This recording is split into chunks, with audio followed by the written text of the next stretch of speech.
everyone, and welcome to this grand episode of Academic Post. And the guest for the day is Dr. Akankshi Munjal. To make a brief introduction about Akankshi, Akankshi comes from the tropical Delhi, a land of chole bhature, and she did her graduation in Delhi and moved to Namma, Bangalore to do her master's in the lab of Dr. Satyajit Mir at the National Center for Biological Science. And after her successful work in masters, she moved to the Mediterranean in the Marseille to do her doctoral research in the lab of Dr. Thomas Lequi. And in Thomas' lab, Akanshi worked on the role of biochemical networks in driving shapes during tissue morphogenesis. And yes, this resulted in a Nature paper. It's a 2015 Nature paper. And then she had another Nature paper in cell biology where she deciphered the role of RO1 gene in GPCR signaling and how that helps in tissue morphosis. After such an illustrious PhD, and she had her own HFSP, and she moved to Boston and Harvard. She changed the model from the fiddle humble Drosophila to the beautiful zebrafish and worked on how extracellular shape drive tissue morphogenesis. This is another gem piece of work that's right now published in Cell. She is right now an assistant professor at the Duke University in US. And other than her jaw-dropping research career, Akanshi is also interested in science communication and outreach and has been an active co-founder of the Synthetic Bio Postdoctoral Society at the Harvard. And she's also an HFSP awardee and an NIH funding. She also has an NIH funding for her lab. I mean, what a glamorous research career to have. Thank you, Akanshi, for accepting our invitation to be the guest of our talk show. Thank Thank you. you so much, Shaswati. Yeah, that's a very kind introduction. Thank you.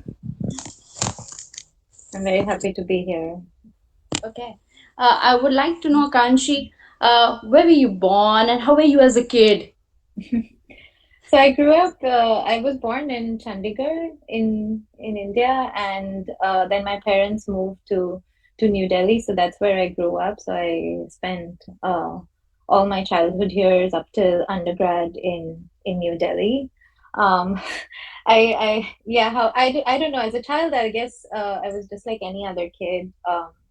Growing up in a city, I didn't spend a lot of time in the nature. I was a shy kid probably. I would spend a lot of time indoors, watching my mom cook or like just studying for tests and exams. So yeah, nothing nothing extraordinary. Just yeah, just another kid. Okay. And so, how were you attracted to this field of research, or how did you move to biology in your graduation, and what drives you even today? Right.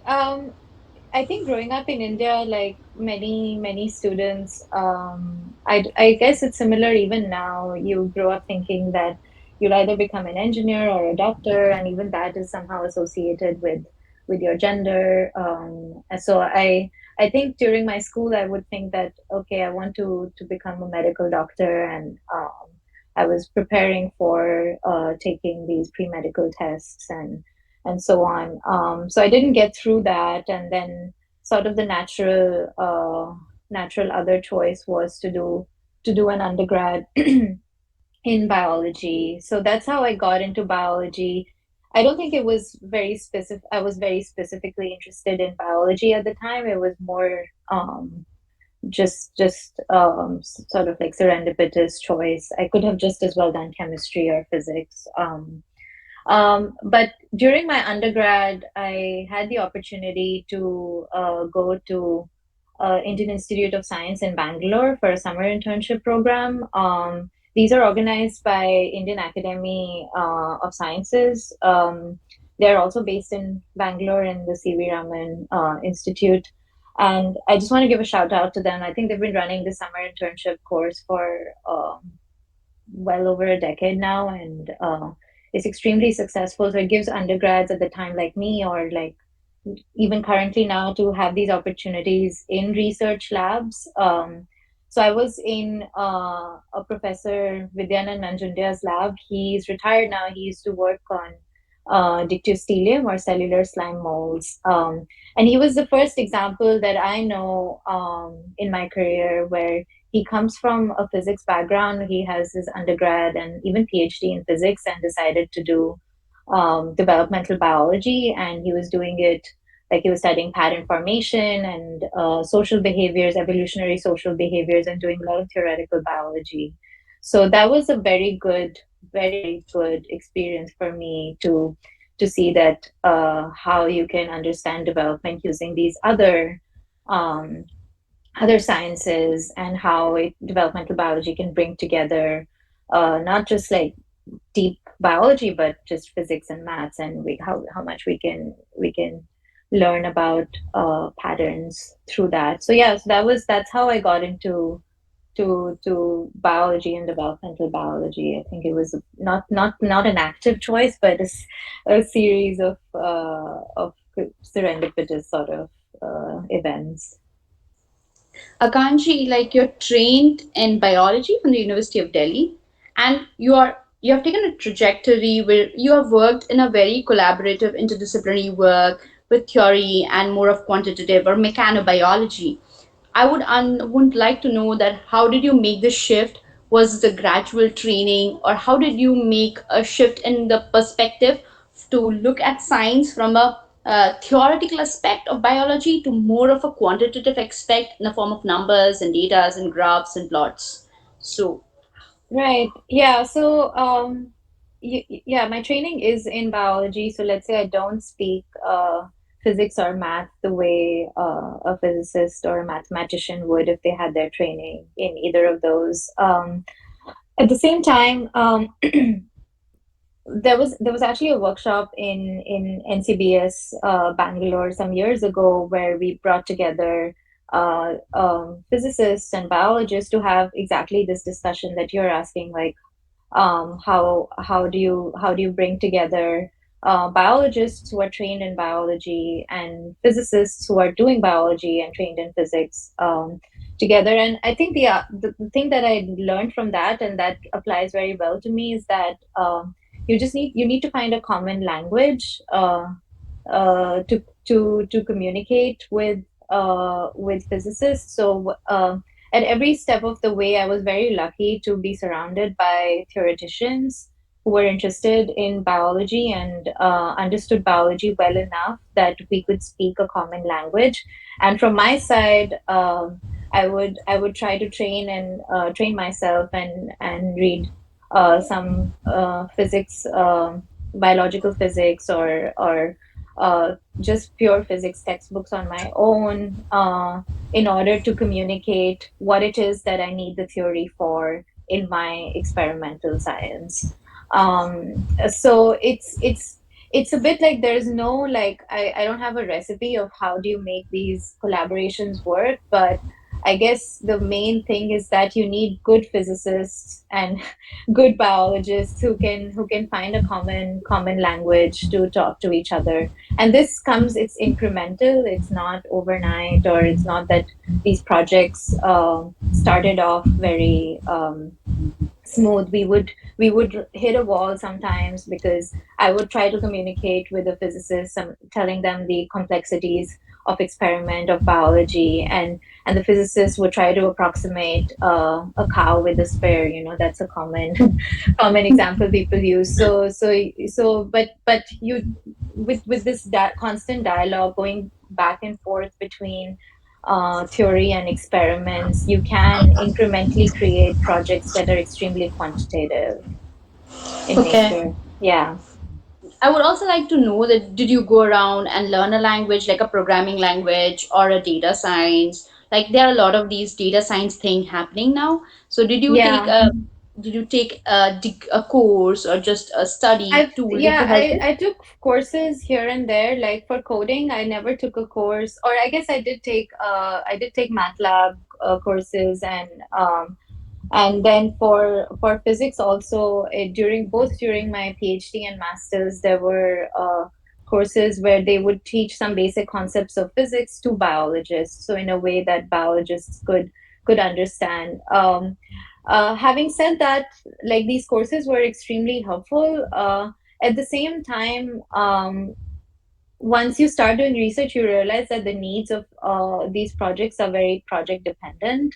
So you need to be very invested in a certain kind of theory or a certain kind of biology to get it or certain kind of statistics or data science to get it going. So courses are helpful. At the same time, it's a more need basis. So you find the right person to collaborate with depending on the project, and then you read up on the literature and what's known theoretically depending on the project. That's been more helpful for me rather than saying that, oh, I'm just going to take all these courses and then master in a way this language. So that didn't happen with me. It was more project dependent.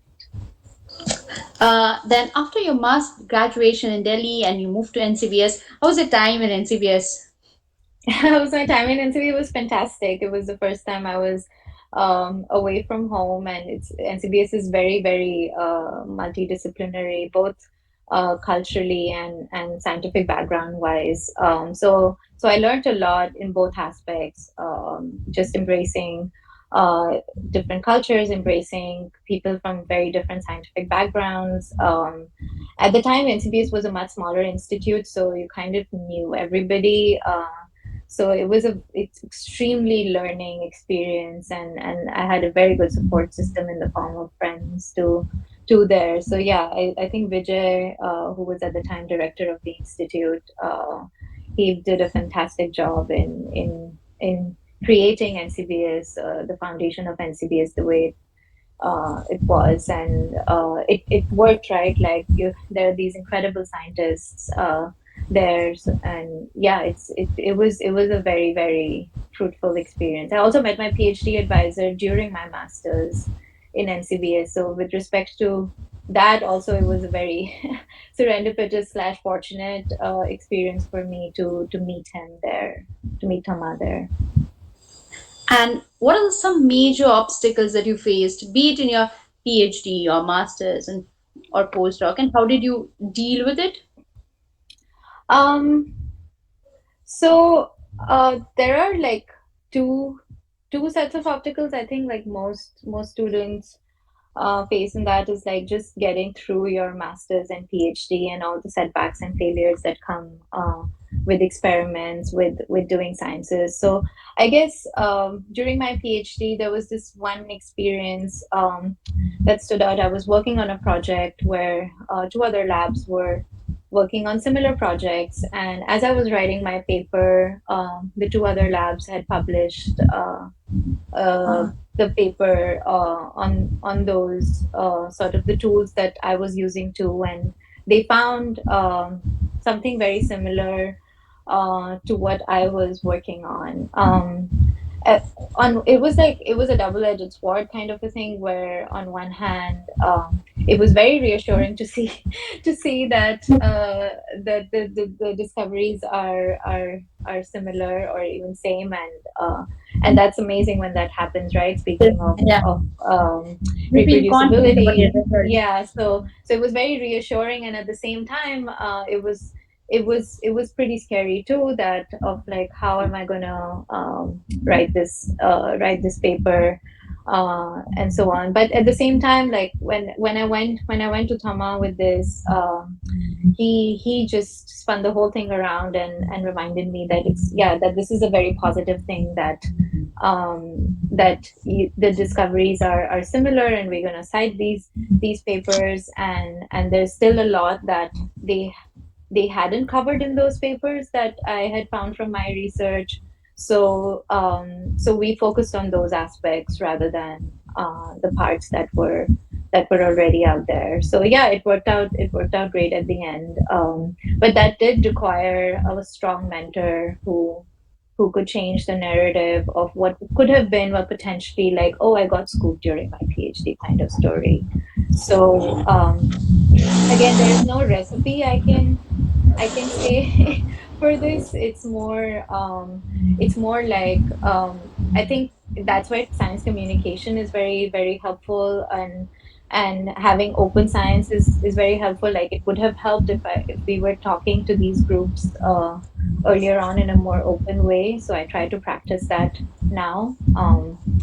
Yeah, I guess the other obstacle, which is more personal, is just moving places. There's constant routing and derouting, which again it is also a double-edged sword where my career path is sort of defined by that. And this, like, one of the strengths I have is having these experiences in different countries and continents.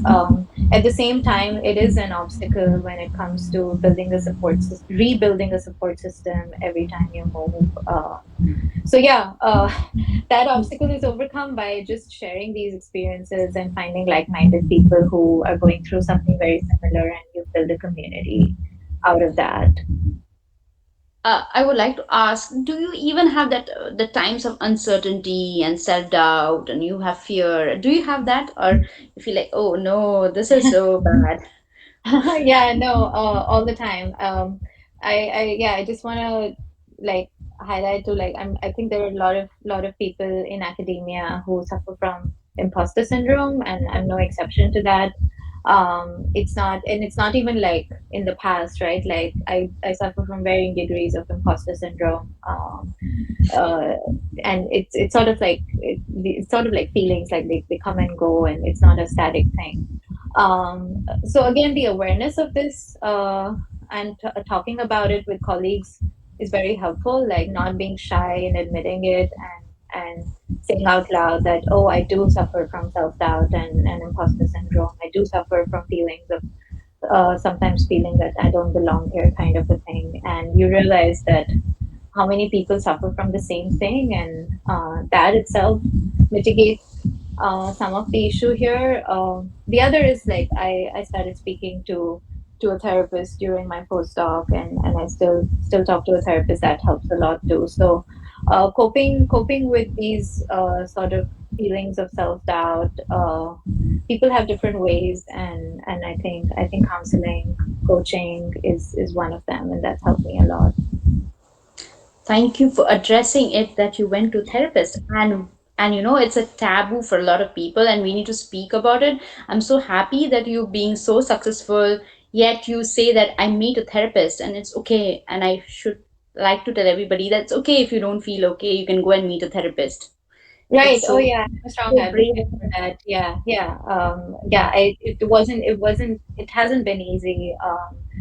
Combined now with the pandemic and the stress of, like, not being able to see family and so on. So yeah. And I know I'm not the only one. Like, I have Yes, several yes. friends who are going through something similar. So we talk about it openly, and It's so we refer nice. each other to see a counselor whenever needed. Yeah, I mean, we should just break this. I think it's very important that we break this stereotype that it's not okay to go to a therapist. And it's Right. okay, you can have some time and you can go to a therapist and get a counseling or just sometimes talk to some person to get a different perspective. That's Absolutely. Yeah. that's Yeah. I nice to see that. Because whenever we see a scientist, the first thing I think so as a community, it's a habit. We go back to PubMed and we just check. I said, oh, she has this paper. But we forget that that is just the tip of the iceberg. And she might also have had a lot on her plate and she might have gone through a lot of things to be where she is. So it is very important that we also, and also most of our scientific talks talk about our end output, our end results, or our data. We don't talk about how it was so difficult to be there. I mean, nobody can be in your shoes when you were a postdoc in US and there was COVID. I mean, nobody can. And so there's a lot of that other than the paper, other than you joining as a professor. There's so much into it. And I think that behind the scenes stories are very motivating for young people like us who know, like, okay, it's not me who suffers through this. All successful people also suffer through this. So Right. it's so Yeah. nice. That's very well said. I want to highlight that. Yeah, I didn't have anything extraordinary or anything Yeah. exceptional in terms of trajectory and so on. There are a lot of, like, choosing an undergrad was a chance thing. I guess I've been just lucky, meeting very supportive people. That does help a lot. It is very conducive to being successful and having the right opportunities. So yeah, I guess the main thing that has stood out for me is that I've been incredibly fortunate with with the colleagues and mentors I've had. Let's not say that. Let me rephrase it. You were very hardworking, and you were accompanied with being at the right place at the right time and meeting with a lot of good people. Right. Yeah. Yeah. I guess that You I'm trying to really, normalize that. Yeah, it's true you that. were brilliant. Yeah. You were hardworking, and Thank you were you. really Yeah. smart. And you Yeah. also met good people at good Yeah. time, and that's Yeah. the golden Yeah. recipe. Right. Yeah, that is the goal. Yeah, having opportunities and working hard for them is yeah, I guess like you asked there's this question of like what is the code the quote that a friend told me of like luck is when opportunity meets a prepared mind. Yeah. Yeah, so I think it's sort of similar to what you're saying. And I think just to add to that, luck is when opportunity means a prepared mind and the right people. Yeah. Just being too humble saying that I met right Right. people, but I would say that you've worked really hard to be there, and also that you met a lot of good people. So just the Right. sum of both of it. Right. And I want to ask now this important question. I want to know, like, when your nature paper was coming out, your first author paper in 2015, was it like voila, and it was like, oh, you're like, I got my result, or how did that story Um, spin about, or how did it happen? yeah, so as I said, like this was like a year after when I found out that these two other papers were published, and I was writing the paper that was eventually published in Nature at the time. Um, I don't. I think Thomas was more excited at the time than I was. It was like I was excited too, but I wasn't. I guess it's just my dynamic range of emotions is not that high. Like I don't. I'm not the kind of person who jumps around. I guess if I was the kind of person who jumps around, it would have been the case. But at that time, I was just incredibly happy that. The reviewers and the editor thought that this was a solid paper that they wanted to publish. I was again like um, very fortunate with the review process. It was a very constructive process. I had reviewers who gave very good feedback, and I could address those things with experiments. And it made me believe in the work that I was communicating in that form of like a nature paper even better, right? So again, like it was very proud of that achievement. At the same time, it wasn't like oh, like this is like the ultimate thing. The thing with these successes is like you put them out there and then you have to move on. Like you just move on to the next thing because like science doesn't stop, right? So yeah. Akanshi, I'll ask you one thing. Like I've read your biochemical network paper, and I've also read your right now present paper in Cell, which is the extracellular pressure in zebrafish. Both things, I think the most starking feature for me was they have very nice questions, but they use very simple physical readouts using very simple model system, and be it Drosophila or zebrafish, unlike the trend where they use brute force genomics Mm. or very sophisticated tool. What do you think? Like nowadays, people think that having a lot of sophisticated tools or having sophisticated data will give you a bright paper or a paper with a bigger impact factor. But I think so. Your paper stands out in the case. It's a very good and noble question, and it has been addressed and very simply written, and I think so any person like can read and enjoy it. So what do you think was the selling paper, and how did you make it the selling, what was the selling point, or how did you make this story look that great? I mean, I Mm. really love reading it. Thank you, thank you. That's like the ultimate compliment, like a scientist wants to hear, right? Like that someone read their paper and understood it, because normally it's like, oh, that paper was so complicated, or yeah. And it's Um, very simple. I would like to emphasize on the word. It's very simple. Like right, you have yeah, to know microbiome, you have to know like a lot of, not a little simple of imaging, and you need to know the physical readouts, and you have Sombel, Drosophila genetics, or zebrafish, and you know the thing. That's simple yeah, as that.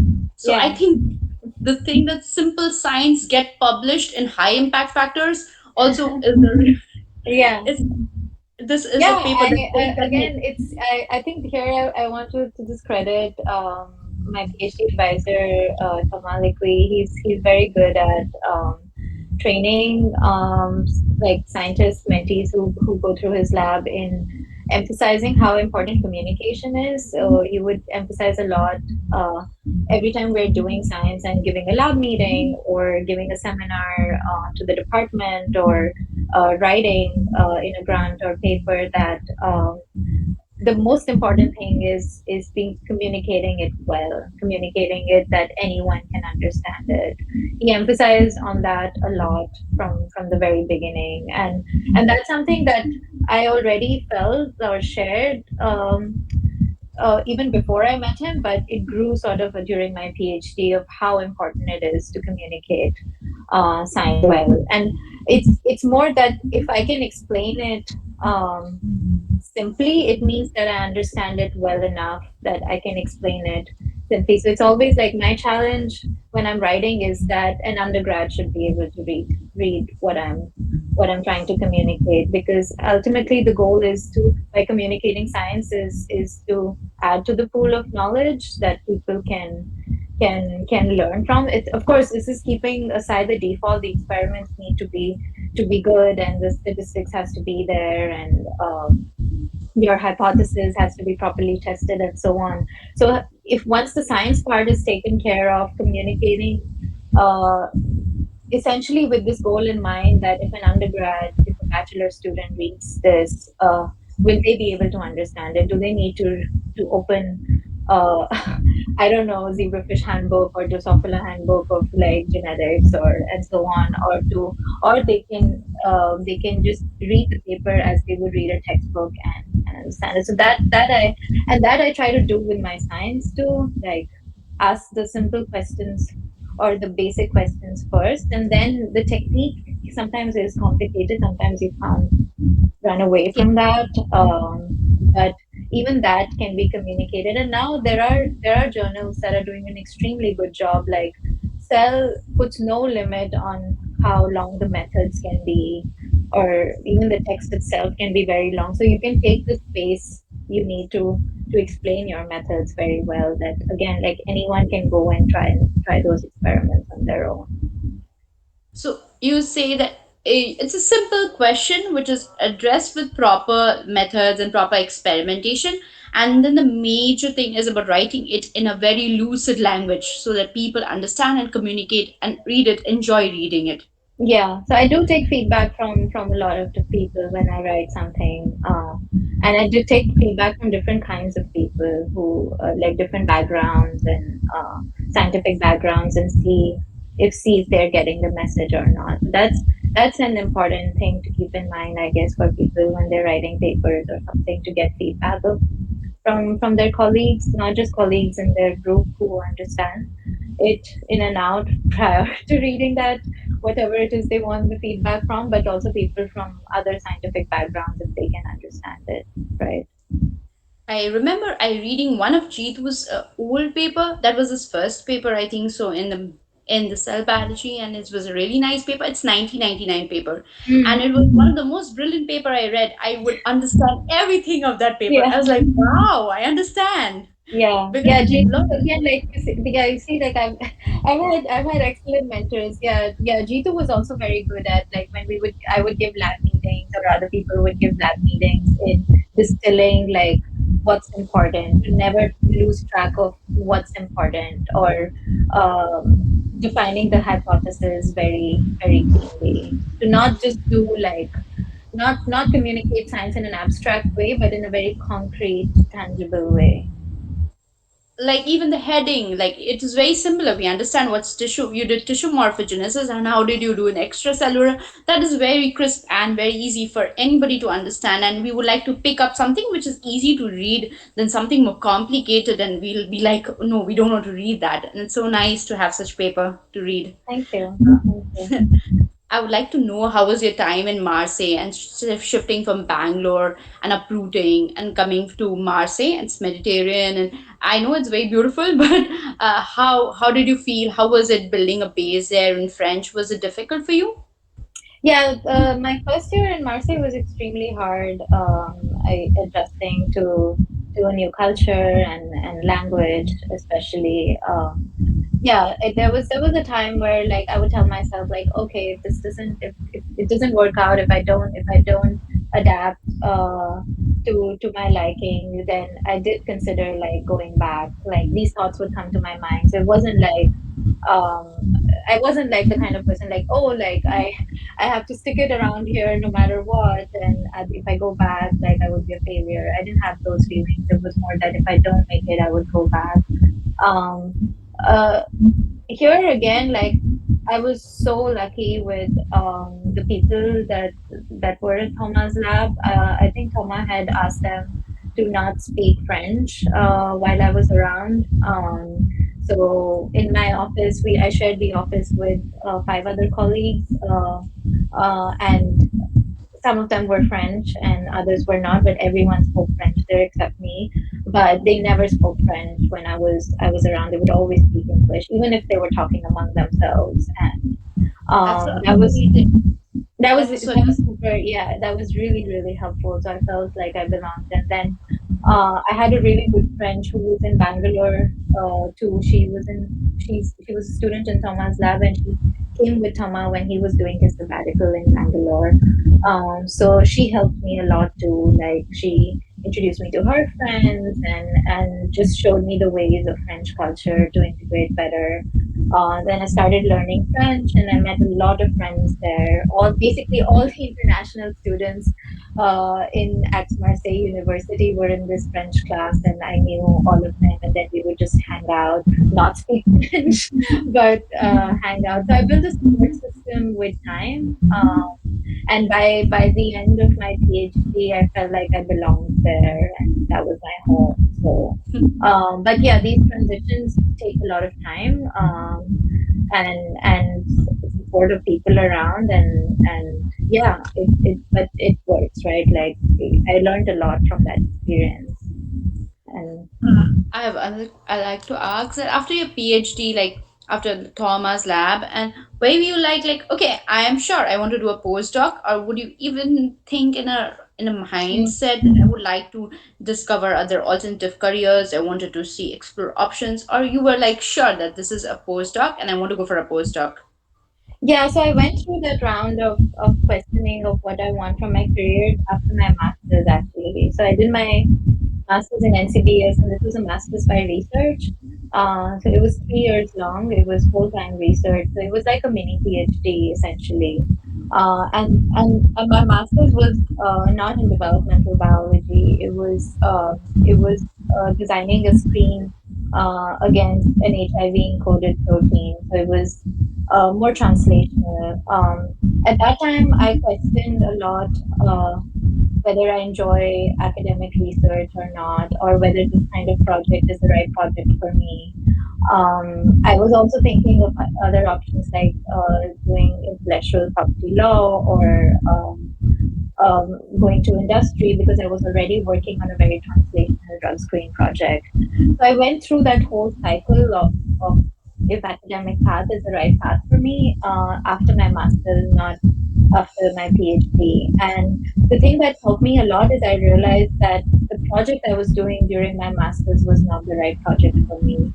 That I enjoy academic research a lot, it was just not the right fit. So the question for me was more finding the right fit, which I did during my PhD.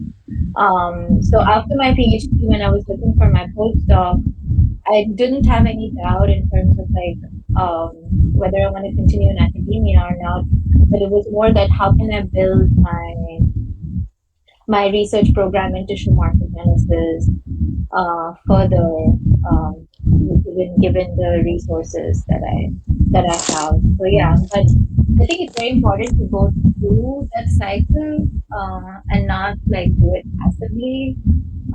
Maybe at the end of my postdoc, when the job market was looking very competitive, combined with COVID, I we thought again like if I don't get a tenure track position, then I might consider going to industry. So that was always on my mind too, that it's not like if I don't make it in academia, it's yeah, it's I'm closing doors on research itself. So yeah, so it was at different stages, but it worked out. So So you always kept your options open, like you kept your options open.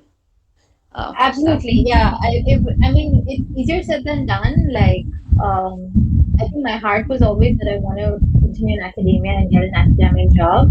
But I would tell myself that if I don't get it, that there are other options. So it's not so much that, but I never treated them as plan B. I knew that if I don't make it in academia, then I have to come up with another plan A, so to speak, which required its own effort. Like moving into industry or moving into a new field required its own effort, and so I never thought of saying, oh, if this doesn't go, I'll go to my plan B. I didn't have a plan B. It was more like, oh, I would need another plan altogether. because I know that as a person, when I'm trained in academia or a person is trained in academia, they try to think in a very linear fashion. It's like it's MSc, PhD, postdoc in academia. And after a lot of people, despite when they don't get jobs, since the job crunch and because the job hunt can be really difficult for their academic job roles, they don't know how to change or how to delineate from the roles. So do you Right. think keeping their options open helps to get out of this tunnel vision and make a person have a broader outlook? Yeah, I mean, I think you're a better example at that than I am. So I feel like I shouldn't be answering that question. You're a very, very good example of keeping an open mind. So yeah, I feel I should give credit to other people who've done that very successfully. I am culprit of having that tunnel vision. Too, it's almost like because I didn't know any better kind of a thing. Growing up in India, that's what you witness, that people have very linear career trajectories. It's not just in academia, right? People do bachelor, master, and then get on with a job. I think my mind opened up after moving to the US and after witnessing a lot of nonlinear career trajectories where people try something, do like a degree, try something, and decide to switch fields. Like I know someone who decided to do a PhD after 30, after having tried like investment banking and different kinds of jobs, and decided that no, we want to be in academia, and that was totally okay, and they were very good at what they did. So I think my mind opened up living in Boston and seeing this sort of interaction between industry and academia and how people like choose. It's not so much even that people don't make it in academia and then go to industry. It's almost the opposite in Boston. What I saw is that after PhD, or even like after undergrad or during their PhD, things are not working out. They choose to go to industry or completely change paths, and that's okay. It's a choice that they're making, and being constantly aware of like what's out there, what are the other options. For Yeah. me, the eye opener was NCBS. I remember this one woman who was in Jeetu's lab and she had such a fantastic paper. She had to sell paper, Ambika. And what a brilliant paper. Her papers were so nice. And she Yeah, because decided to the do a one of my closest PhD. friends from Bangalore.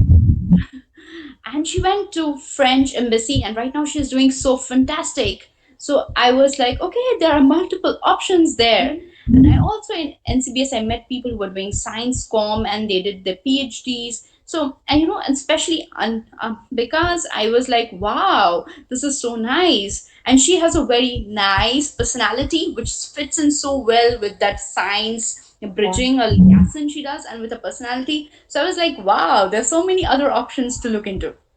That has been Yeah, very nice. she's very inspiring. I think Yeah. she's a great role model for someone who's such a good scientist and so adaptable in different environments. I learned a lot from her. I was very lucky.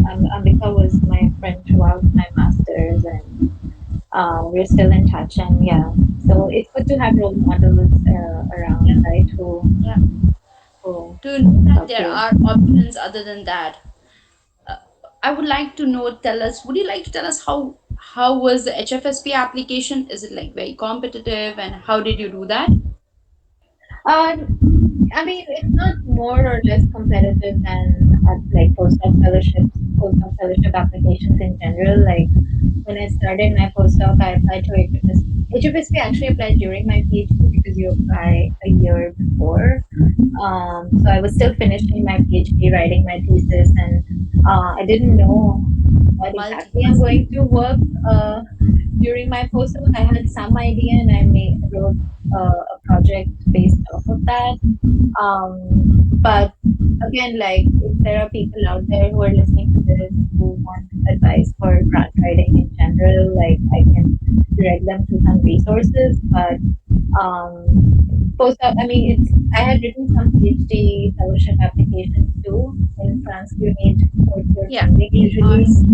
Yeah, Yeah. so I had done those, and that helped me a lot.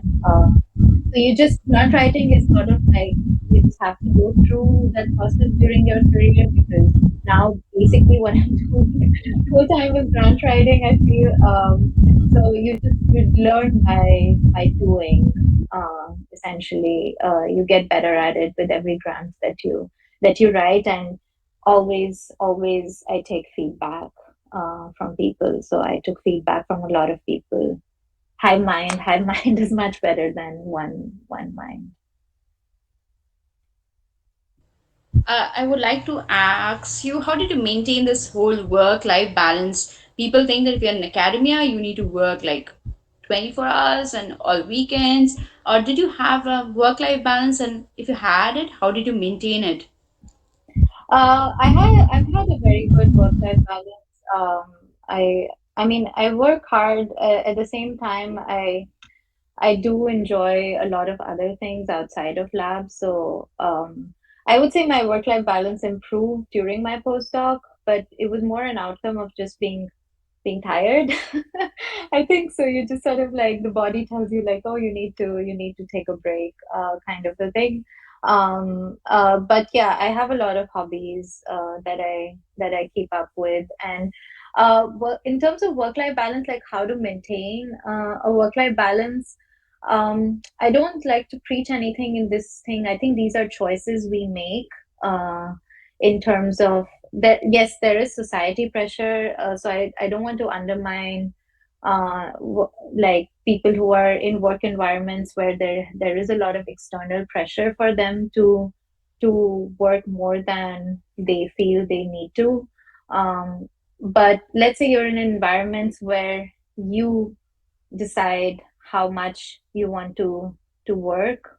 In that setting, I think the choice of work-life balance is the person's. Some people enjoy working a lot long hours because it's a feedback loop kind of a thing. You get pleasure out of your work and the work is going well, so you want to work even harder. You know, it's like rewarding to work harder. It could be the other way too, like when things are not going well, it's like, okay, I wanna go for a walk or a run instead, or like spend time with family and so on. So I feel like it's a choice that people make, and I've always made the choice of like I want to balance this with um like my personal hobbies that I enjoy, and that sort of was also again very much needed for me in terms of keeping a good a healthy mental state of mind. Like I need to be like remain physically active, like go for a run or biking or hiking, to keep my mental health in check too. So it just like you just sort of become aware of what you need in terms of work life balance, and stick to your ground, sort of like not say like. But I am guilty, having said all this, I am guilty of like on Sunday, on if the whole weekend passes by and I don't do 2 hours of like thinking or work, I do feel guilty, like, oh, I didn't do any work this weekend. And then I try to remind myself that it's okay, it's the weekend and I don't need to work. But yeah, it's sort of like academia sort of comes with that, and some people are very good at distancing themselves, And at the same time, like I enjoy that thinking process. If I need to get some grant written or some work done, then I enjoy spending 2 hours on a weekend where I probably could be doing something else. So I don't feel like I'm being forced to do it. I would like to know how was your experience of working in medicine lab for your postdoc, and what was the most rewarding part of working there? Yeah, I think Sean's Lab, again, I've met such wonderful people during my time in Boston, within Sean's Lab, within the department, outside of the department. Um, I think Sean built a team where like everyone came with their own ideas of what they want to do, and he just was so good at providing the platform, resources, and freedom for us to pursue our ideas. So I never felt like there was never any pressure uh, to do anything, and the department was very good at emphasizing work-life balance, and it wasn't like a high-pressure environment in any way. So I would call it it's a very chill department, and we I had very good friends both within the lab and outside the lab, and so yeah, I think the highlight of those my time in Boston was just the amount of interactions I had with different kinds of people. So I was in systems biology department. We were the only developmental biology lab in that department, but I met with a lot of other people, a lot of scientists who are doing quantitative biology, data science, and so on. So that was another level of exposure to quantitative biology. That again was very helpful for me in terms of thinking about developmental biology, like a systems biologist. Sean Megison contributed to that a lot. I had a co-mentor, Timothy Mitchison. He's just one of the most amazing mentors and scientists that I know, and I would meet with him once a month to get feedback on my project, and on not just project but career development, even like personal issues sometimes, and he was just extremely supportive. So that helped my postdoc experience a lot. Like I think it's so important to have good mentors that can help you when you're going through crises and setbacks, and at the same time, like you need to seek support. Like I didn't I sort of adopted Tim as my mentor because I needed some like different kind of interactions at the time, more cell biology heavy or more career development heavy. So I seeked that resource. So just as I guess a general suggestion would be like when you feel like there's a gap between uh, what you need in your postdoc or PhD experience, you can seek resources outside of what's given to you by the system. Can you tell us a little bit about how your job hunting process was? It was generally the COVID because I think it was post COVID and within COVID, and how was it into landing into Duke, and how was the entire process? Yeah, it was a very stressful process. Yeah, and I guess it is a stressful process regardless of COVID, and the pandemic just added to the stress.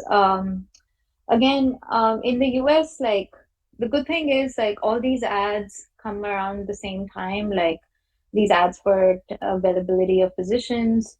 So it's basically like a standardized way of going about it. Like you write a job application, you apply to schools that you think are a good fit, or schools that you can't immediately tell whether they would be a good fit, but you apply nevertheless. So I applied to some 40 plus universities in the US, and some in Europe as well. And then again, like the CV helped. Like my postdoc paper was not published at the time; it was in revision. But it was on bioarchive, so this is again a shout out that open access and having things on bioarchive is extremely helpful. Like I got the offer from Duke before my paper was accepted. So they sort of like trusted the work by reading the paper that was on bioarchive and my track record essentially. So of course, like a track record is important in these your PhD and postdoc track record, your grant writing track record. So I checked those boxes. And I guess there's this aspect of, like we discussed earlier, of communicating your science well. When you're at these interviews, you need to be able to communicate your ideas, yourself in a way like who you are, to be extremely authentic and original, because these are going to be your colleagues for the rest of your life. So you don't want to present yourself as someone who you're not. So you have to be very authentic in these, and you need to interview them too to see if this is a good fit or not. Again, this can be an entire hour of how to get through job interviews, but it is sort of like an incremental process of what your CV is at that point in time, and being very, so it's not like it happened during the pandemic, but I was preparing in a way for it for the last 10 years, right? Like, Yeah. yeah, so. I would like to say that looking at your CV, it's a very well granted CV. Like it's a very well made CV. Just not the papers, your courses, you're going to the seminars and talks, invited talks, and also you had grant writing. Do you? And I also have read your Twitter thread on how you had written the process. You had given a Twitter thread about before how you get it. It was very informative that you had joined a Slack group of future PI and how this helped. So that was a very informative. I really liked that Twitter thread and it was very well. But in your CV also, it is a very cumulative and well crisp CV. So I would like to ask in the second part that this is networking is very essential, like we see nowadays, and both online and offline in Twitter presence or be it in LinkedIn. And how do you think that helped you in your job search? um So the CV aspect of things, like again, like with time and experience, the CV builds up. Like I don't want to say that this was all very um, planned out. Like I didn't plan the CV to look the way it looks, right? At every step, I would apply to some courses and conferences, and at every, like, I needed to write those grants, like for PhD. I had to write the fourth year grant. Because I think at the time Toma didn't have funding for the fourth year or something of that sort. So it wasn't a very like active that, oh, I need to build my CV, and these are the components I need. It just, the mission at every step was, oh, I want to attend this meeting, or wouldn't it be nice if I gave a talk at this meeting, and put my work out there, or put myself out there. And that was very, in my case, very, it worked out really well, because there's a lot of like rewarding happening. I would apply to these things and I would get selected, and that sort of adds up. Like if you get one, it helps the other, right? So it's, you sort of relay on your past achievements, which which again I want to highlight, makes things a little bit harder if you don't enter that relay. Like, let's say for whatever reason you come from a lab, or you come from places where networking is not so strong, and or you a person is introverted and shy, or, and I don't know, like there could be different reasons why first set of achievements don't happen, but the person is extremely capable. So if there's that relay of like, oh, I got selected for this thing based on my past achievements. But if you don't have those past achievements, so this creates a problem in academia sometimes, where people who are incredibly successful and in communicating and networking can have a bias in being selected for more things.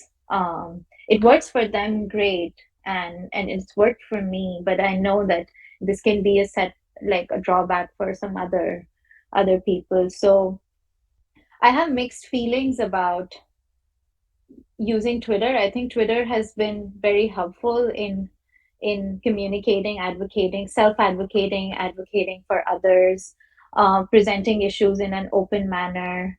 But I know so many wonderful scientists who are not on Twitter and they're doing just as well.